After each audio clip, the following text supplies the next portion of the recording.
This is Future Africa on OBN Horn of Africa. I'm Anwar Khalil, your host. And I'll be joined by a guest from Tanzania, Chief Executive Officer and founder of One Africa, an activist, a musical artist, and a Pan-Africanist. Also a writer who wrote books in Swahili. And he is Mika Lucas Chavala.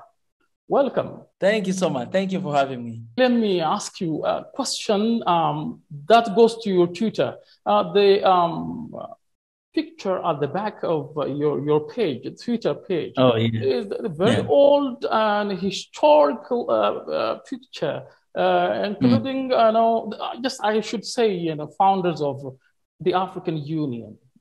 Yes. OAU became African Union. Why that picture? Yes. Why? You cannot have a good future if you don't know your history.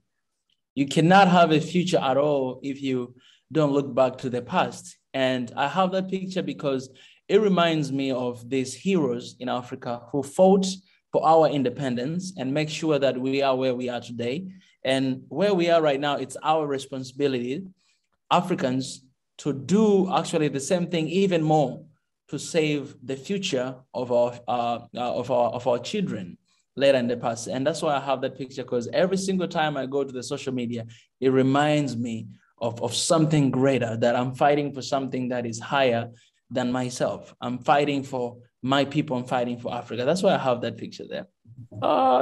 You always, by the way, when we were also in South Korea, I was watching, you not as a YouTuber, not as an activist. I also consider Lucas Chavala as a Pan-Africanist who always talks about one Africa and about unity of Africa, about strength of Africa. And even you recently tweeted that Africa is exporting wealth and importing poverty. What does that mean? Yeah. It means, Africa is one of the richest continent in the world. And Congo, let's take an example of Congo, is the richest country in the world. But every single year, Africa wastes approximately 50 to 100 billion US dollars every single year. And that is more than the loans we receive from outside. All right. So when you look at this, you will understand that the loans that we receive is lesser than the money that we lose and the wealth that we lose every single year. That's first thing. But the second thing, Africa is blessed with natural resources. And that's kind of wealth I'm talking about. Diamond, gold, oil, tanzanite, all these minerals and so many other resources that we have. It's the wealth of Africa. It's something that is supposed to contribute to Africa's economy and to support Africans. But it's vice versa. What's happening is every single year, we're losing this to some people outside who are coming and take it away, manufacture them, and bring us back as the manufactured products that we need to pay for. So you can see, the game that is going on here, that we are losing wealth every single day, and we're importing poverty in our own continent that God has blessed us with everything that we do have. Mwalimu Julius Nyerere of Tanzania, one of the founders of the African Organization of African Unity, the present AU, and you, a young guy from that land, says everywhere in Africa is my home. What does that mean? This is amazing. Africa, we have these boundaries that they were created by colonies, right? These boundaries that are here, we didn't invent them. But there were people who actually had a meeting outside of Africa discussing and deciding which part of land to own, like what kind of people to own. So they came to Africa and they divided our continent into different small countries, like 53 countries. But when you look at the African continent, this is supposed to be one. We are actually one people because we are all Africans. But someone else, for their own interest, they decided to divide Africa. And that's why this is kind of knowledge that we need to teach our kids and this generation right now, that, let's not these boundaries divide us. Let's not this tribes divide us, because we are actually one people and we are all African. That's all matters. So we should always think Africa first. And that's why I always say one Africa. And then whatever that is coming next is next. But when you don't think like that, That's why you find that we have so many places in Africa that are having quarrels, are having conflicts, because we don't think that Africa is actually one, but it is one. But in real terms, Yes. what's your comment on the African Union? I mean, the unity of Africa. Is it real? I mean, can it be reality? Or in our generation, can we see a United States of Africa? Yes. I have a huge hope for Africa.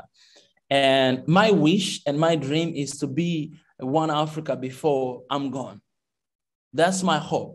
And I think it's achievable, because you can take a look of what's going on right now in your country, Ethiopia, right? You can see how many people are coming together to raise their voice against exploitation and things that are happening from outside to our own continent. Not only that, but you can see what's happening in Sudan. People are coming together. People that are standing against the regime in Sudan, because they want to bring people together. They realize that, hey, we're actually one and we have to be one. The same thing is happening in Burkina Faso and Niger. And the same thing is happening between one country and another country within the continent. Because you can take an example of me. I'm not Ethiopian, but I always stand for Ethiopia. I always stand for Sudan. I always stand for Africa. So this is something that is achievable, but it depends on how willing we want to sacrifice, because it's not going to be easy to get it, but it depends how much we are willing to face the consequences, and we're willing to sacrifice our comfortableness to have unity, because having unity is not going to be comfortable at the same time. Talking about Ethiopia, that's what I'm gonna ask you. You joined Yes. No More, no hashtag No More, and you also tweet absolutely, I can say differently, in the sense that when one is attacked, the other is attacked in Africa. When Eritrea is attacked, all Africans are attacked. If Nigeria is attacked, yes, all Africans are attacked. And you raised the issue of Ethiopia and said many countries are joining the Ethiopian resistance. And some others even say Ethiopia is fighting an African war. What's your comment on that? Exactly. Absolutely. Because what's going on in Ethiopia is not just going on in Ethiopia, but it's going on throughout the continent. The difference is Ethiopian people, they decided to stand up and to speak against it, to say no more to this. But there are other places, other countries that they're not saying anything because they're embracing it, or maybe because they don't have freedom to say it. And that's why I think, Ethiopia has been a role model for Africa for a long time, for very long time. It has never been colonized, and so many countries have been looking up to. And that's why even in this movement right now, you can see that they are up front there, standing for Ethiopia, right? Standing for their people, for their country, but at the same time standing for Africa. So now a lot of Africans like me and other people are involved to join in and realize that, oh, this is not just about Ethiopia, but we are saying no to neocolonialism that is happening right now, actually across the continent of Africa. And that's why that is African War. And I hope everybody will join.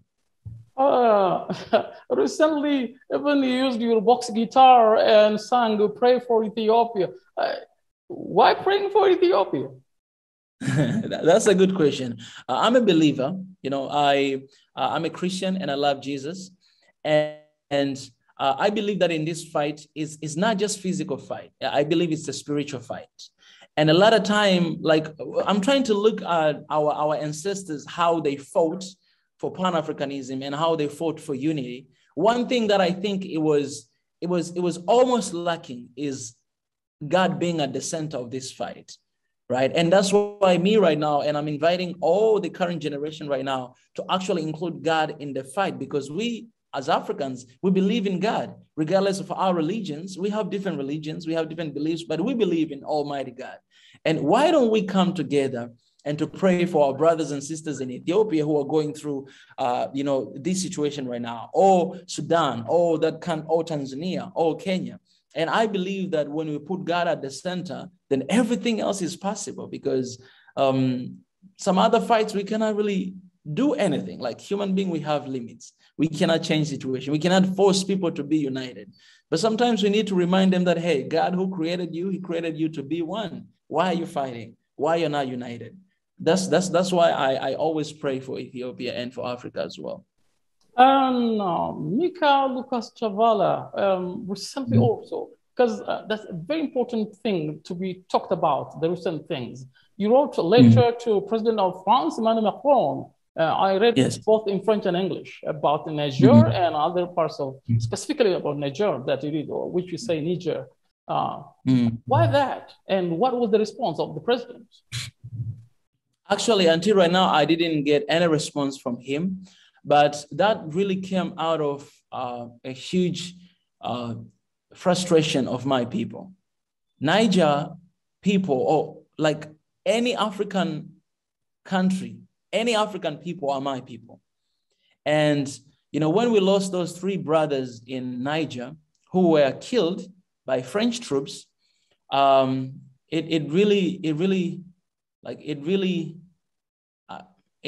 hit me so bad, because those are people that we know, but there are people who are dying every single day, and being killed in your own country by someone else who is invading your country from outside. It's not right. We have to stand against that. And for me, writing that letter to him, it's a cry of help that, please, President, dear President, Emmanuel Macron, please see the cry of our people. I wrote this letter, but this letter represents Africa. That's how we feel. And we hope, we wish, because he has ability to make a decision and to change the situation, but he's not doing that. Why you're not doing that? You depend on Africa. Your economy depends on Africa. I said in that paper that 40% of electricity in France depends on uranium that is coming from Niger. And in Niger, you have 86% of people without electricity. So they are actually benefiting France more than they benefit themselves. And why you're still killing those people? Why you cannot stand for those people? Why you still have your French troops in Africa? Why? This is another way of neocolonialism. And that's why I always ask African Union, we have to do something about this. We can't allow this country to come to our continent and to kill our people. It's one thing to come to the continent, but killing our own people, we cannot stand, we cannot just stand silent and not saying anything. And that's why I had to take initiative to write that letter. And I hope he saw it, and I hope he's going to do something about it, because I had like 3 to 4 demands in that letter. I hope something will change, because I'm tired of seeing my people dying like that. That's my hope too. But can we say Africa is really independent and free then if the French troops are on African ground and kill our people on our soil? Can we say Africa is a free continent? In the 1960s, Africa got, many countries got independence in the 1960s. So can we say that? We cannot say that. We cannot say that. That's why the other day I tweeted and I said that Africa is still under colonization right now. And I took an example of what's going on in that area, like Western Africa, Niger, you can see all those, Burkina Faso, even Congo, right? All these Francophone countries, we even call them Francophone. I wish we changed that name, right? Because they're African countries, but it feels like the French culture has like swallowed everything. They speak their language, the music, and their culture is just like French. It's like you have friends in Africa, and that's what's going on. So we cannot say that we are free by that. And it doesn't matter whether I am from that region or not, but we are not free, because Africa, we have to see Africa as one. We are one Africa, and we are not free. And it's our responsibility, our duty to kick these people out of our continent so that we may be completely free. You just saw like recently, the island of Barbados, they got their independence from Queen Elizabeth, finally. Exactly. So I was actually surprised. I didn't even know that, but I saw and I was like, oh, this is what we're going through in Africa. And we need our African countries to actually be fully independent. And I think it's our job. It's the job of all Africans to raise our voice, to become one, and to say no more to this. And let me bring you back to Ethiopia. Yeah. Out of the Western world, or the Western countries, let me say, or Western powers, or so people say, United States of America specifically is exerting pressure on Ethiopia. Why do you think that happens? Well, I think America, they have really bad reputation for a long time. You can look at Libya, you can look at Yemen, you can look at Afghanistan, you can look at Syria, you can look at all these countries. They have bad reputation because they always have their own way of controlling things. They want things to be a certain way, and when you're not aligned with their will, then they start putting sanction on you. They starting like putting some triggers to literally destroy you. You can see what happened in Libya. And I feel responsible for what happened there. And that's why I stand 100% with Ethiopia right now, because I don't want the same thing to happen like that. But also I know they have their own agenda to control the Horn of Africa. And when you look at the Horn of Africa, Ethiopia is one of the strongest nations in the Horn of Africa. And so many reasons. You guys have been through a lot in the past, so many battles, so many wars with Italians, with even Egypt, I mean, Africa, but you won so many wars in the past.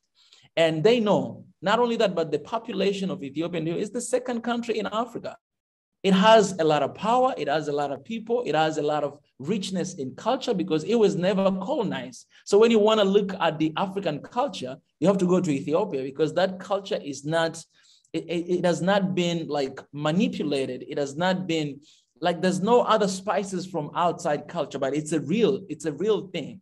Right. And they see that, and that Ethiopia is the pride of Africa. They see that and they want to take that away from us. They wanna weakening Ethiopia with their strategy so that they may take control of the Red Sea that is happening there. It's happening in the Horn of Africa. And we know that, like all Africans right now, we know that. And that's why we stand and we think that they should not interfere with the matters that are going on in Africa. If we have issues, we're going to solve these issues with our own. We're going to solve this problem with your own, but we don't want somebody out there to come and to interfere and take advantage of the situation rather than helping, because they've never really helped anyone before, but they've always been helping themselves. And we know that, and now we're saying no more, stop that. Sometimes I personally comment that the African Union is not defending countries in the continent, and yes. Mostly, you know, what the example I think is about Libya, Muammar Gaddafi, who used to finance the union more than any other countries in the continent. I think African Union, I mean, is that the kind of a paper tiger? Let me say that. You know, do you comment on this kind of thing? I'm sorry, I will say this word. I think they betrayed Gaddafi. I'm really sorry. I know this is a very strong word to say, but I know that man, he was not perfect, but he had a vision for Africa. And as you said, he was supporting African Union with a lot of money, right? And one of the things that is weakening African Union, in my opinion, is the support that is receiving from the West. If you're receiving a support from the West, you cannot really stand against them. Who is in control? Sankara, he said, whoever feeds you controls you. So if the West provide for African Union, that means they actually control African Union. So you are just there, but you cannot really make decision against. That's why even the situation that are happening in Ethiopia, they cannot speak about it. They cannot speak against it because they need to just see the waves, what's going on. So if we want to strengthen African Union, first of all, we need to not depend on the loans that are coming from outside. We need to cut that down. And I don't know, even if we cannot run, let's not run, but let's not depend on them. Let's not become their puppet. And again, I know this is the very strong words, but I'm only saying this what African feels. Like I'm representing what they feel because I receive these complaints all the time. I receive these messages all the time. And I hope if they see this interview and maybe they get offended, I hope that they will take these words into consideration, that this is how Africans feel. Like you're African Union, but you're not really there for Africa. Because the time that we need you the most, you're not saying anything and you're not doing anything. So this is something that we definitely need to work on. If we had a strong African Union, I wouldn't be working for One Africa. My movement right now is One Africa movement, and I'm trying to have One Africa because I see that, there's a lot of things should be done, but they're not doing anything. So why should I not do something? And I know that I can do something. Yes. Yeah, you are my other young Mualimu Julius Nyerere. I confidently say that. Actually, the question I was about to ask you, the quote you raised, "He who feeds you will control you," of Thomas Sankara of Burkina Faso, who was assassinated 74 years ago or so. And we say our Prime Minister, Dr. Abiy Ahmed Ali, Thomas Sankara of Africa, of this generation. What's your comment on this and your insight? I'll tell you this, brother, that I agree with that. And I think everybody is unique and everyone is special. And when I look at the Prime Minister of Ethiopia, I think it's one of the big representation of leaders in Africa. They're kind of leaders that we miss for a long time. For instance, you know, recently we just lost our president Magufuli, who was standing for Africa, who was there to defend Africa. And we were not working enough to speak for him, to defend him, to protect him, right? His legacy, what he was talking about, he was not a perfect man, but he was standing for Africa. He was standing, his message was always to unite Africa and to tell people that, hey, you know, we can do it. The bulldozer, yes. Exactly, the bulldozer, yes. And the West didn't like him because he never allowed them to come. For example, if you have an agreement with him, he told them that, okay, if we have an agreement or we have treaties, it has to be 50-50. My people, they have to be benefited, and you guys, you need to have that benefit. And most of them, they didn't like, because for a long time, they won like 20% to 70%. 70% for them, 20% to Africa.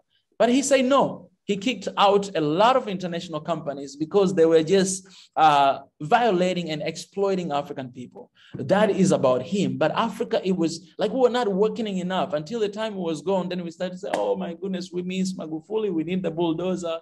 But now we have another leader who is actually there defending his own people, defending his own country.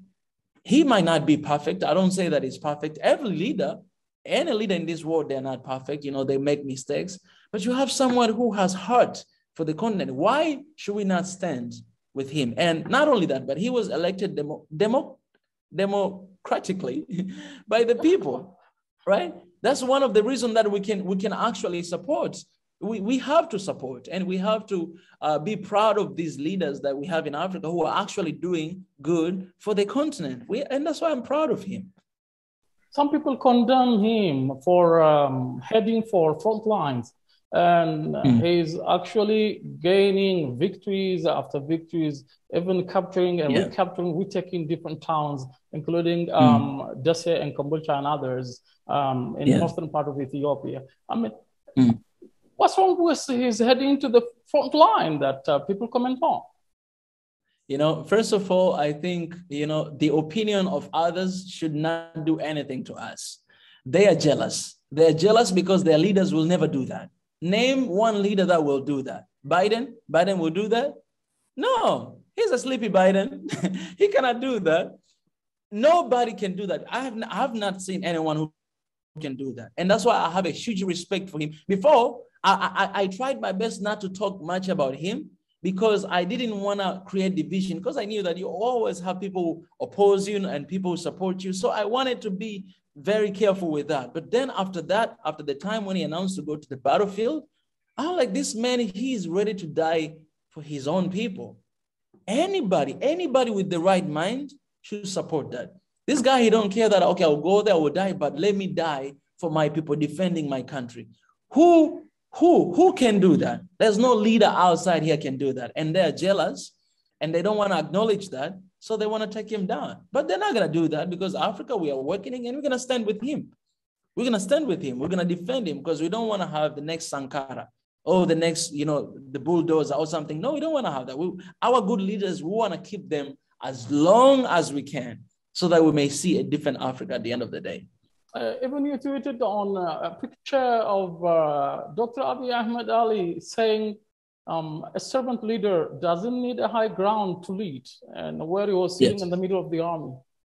Yes. What was your feeling while posting that? Man, I saw that picture, and I want to appreciate this for One Africa family because they have been sending me a lot of updates. And every time they send to me, I share with my team to get the fact checks, and then I post it. So when I saw that picture, it really reminded me something. You know, the leadership in this world is like triangle. A lot of people, they have like triangle leadership. Like you have a leader here and then you have people there.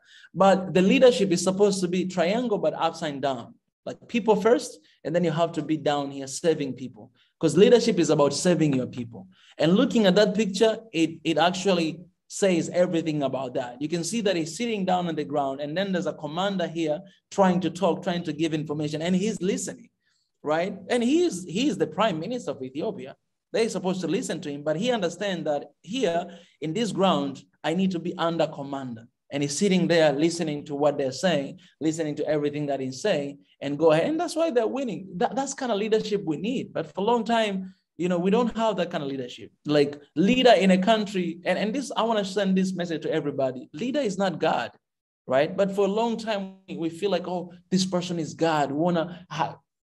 He's not God. You know, they make mistakes and all those kind of things. And that's why I share that picture, because it really taught me something, that this is kind of leader I want to be. Like, I want to be a leader that I'll listen to people. I want to be a leader that anybody can approach me, anybody can talk to me, and I can listen to them. We can agree to disagree, and still life moves on. Yeah, it goes on. And I also need your comment on the way Western media outlets are covering the event and the issue in Ethiopia. I'll tell you this, brother. Like, I started to get very sensitive Western media after the death of my late president, Magufuli. Because the West media, BBC, CNN, Al Jazeera, they spread lies about that death, right? They spread lies about that death. And I made a spoken word that called Dear Western Media to talk to them. And I commented in their news that shame of you who are saying this and this and this, and you don't even know the facts. You are not here in Tanzania. You don't see the local people, what they're talking about. You don't see our lives, how have been improved. And then you're just talking behind the studios in Atlanta, you know, CNN headquarters, you talk about what is happening in Tanzania here. It's ridiculous. So the same thing, likewise, when I saw what is happening in Ethiopia, I knew it. Okay, this is what they do all the time, because they have so much influence throughout the world. And when they make a news, you know what, other countries that they don't speak English, they just take the news from BBC and they translate it. From CNN, they translate in their own language. So that's what everybody knows. But it's lies. It's not truth. And that's why later on, I publicly announced that right now, Swahili Nation, which is my YouTube channel, I said that this is going to be an African media. I want this to be an African media because I want us to talk about Africa. I want us to tell our own stories and to uncover all the lies that have been told by Western media for so long, and to decolonize our minds of Africans to become the real, like, to come back to the real roots of African and our real history that we have. You also called on Africans to come home, and the homecoming challenge that Prime Minister Abiy, calls on about 1 million Ethiopians and Ethiopian friends to come for Christmas and in June, in January. And you also supported that part. And have you visited Ethiopia before, or do you have a plan to visit that? I've never visited Ethiopia before. I've been at the airport because all the time when I was going to Korea, I used Ethiopian airline. But, the funny thing is, even before the government of Ethiopia announced that, I already told my people that my mission is to bring all diasporas back to Africa, to save Africa, because we need you. Like I was outside for 9 years. I came back to Tanzania, and I'm thinking to stay here to develop my continent. So my mission is actually to bring those diaspora to come back home in Africa and to save our people. After I did that, a couple of days later, I saw the government announcing that. I was like, oh my goodness, this is what I always wanted. This is what I want, and that's why I supported, and I am coming to Ethiopia this January, before January 5th, because I want to see the land that I love. I want to meet the people that I love. I want to eat Dorowat. I want to see the place where all this movement started. And hopefully, I hope I'll meet, His Excellence Prime Minister one day, but no pressure. But I just want to be in that environment where the history is in the making, the new history is in the making. I want to be there with my people, and I want to experience that. Yeah. And I'll be one of those individuals with whom you will be. And by the way, in Korea, you were visiting the Ethiopian center where Ethiopian different monuments, museums, and this. Even I remember the Korean girl with whom you were, some reactions talking on your Swahili Nation on YouTube, because I follow that and mostly. And you even drank Ethiopian coffee, which is in fact organic, that And would you share us your experience then? That was beautiful experience, by the way. And that's why I really wanted to go to Ethiopia after that, because, experiencing Ethiopia in Korea is ridiculous. I'm an African. I need to experience Ethiopia from Ethiopia, right? But that experience was amazing. It gave me a little bit of a picture of the beautiful Ethiopian culture, food, coffee. I drank so many cups that day. I drank like 10 different cups of, because I love coffee, and, you know, coffee was first discovered in Ethiopia. So why not visiting to Ethiopia and have that experience? So that trip, it was amazing, and it was very productive, and it's learning, you know, it's learning experience. I love learning. I love growing. I don't think I know everything, but I love learning and growing. And even my trip to Ethiopia, I'm going there to learn and to grow. Do you have a plan to be a politician? I mean, to be leader of the country, because I know in my imagination, and I wish that you'll be president of your country and also the continent Africa. We're planning to unite the continent, and the United States of Africa will be established, and we create that unity we believe, and we have, and do you have that plan? My plan, my current mission and vision is to have a one Africa. And I always tell my people that I am employed by God first, and second is Africa. Africa is my boss. So I'm going to do everything I can to make sure that we have a united Africa. And that's what I'm doing right now currently. About the future, you know, my future is in God's hand. I don't know what's going to happen, but for now, my plan is to see a united Africa. And that's what I'm working for. And your reactions on Ethiopian music, now, share me, you know, a little bit. You have to share that with us, because I watched many reactions, really amazing and breathtaking expressions, and in the middle of which actually you know, tell some Swahili words, which I said, Asante sana, Bariako, this and that. And many more can be said. And I always say, Nina furaha kukutana na wewe. I say, no. Look at you. Once, you know, we were trying to unite this continent, we have to share at least a little bit from all parts of this continent. And exactly, I need your insight about that. Yeah, having a united Africa, one Africa, is very important for Africans to have a common language as well. And Swahili is the most spoken language in Africa right now. Congo, Tanzania, Kenya, Rwanda, Burundi, South Africa right now, they're learning Swahili. Parts of Somalia, even Comoros, the island of Comoros, you know, Oman, they speak a little bit of Swahili. So it's clear that if we want to have a united Africa, one Africa, then we have to consider having our own languages, local languages. Swahili can be one of them, but we can have so many. My passion is to have Swahili as the African language, like all of us to learn, because it's very easy language and we can learn and to develop ourselves. That's one of the things. So that's why when I was doing reaction, I had to teach a little bit of Swahili because we need to know different culture. When I'm doing those reaction to the music, I learn a little bit of words. Like I learn, until right now, I learn one word, some words to say like thank you in different languages. But, you know, I just found myself very connected to Ethiopian music. I just fell in love with the music. And I think I will continue to do it, but right now I'm very, very, very busy working for One Africa. That's why I stopped for a while, but hopefully, you know, I'll be able to continue very soon. You also published a book in 2015, a Swahili book. Am I right? Wow. How did you know this? Oh my goodness. How did you know this? And I hope I will get one copy of that. Wow. Yes, I did.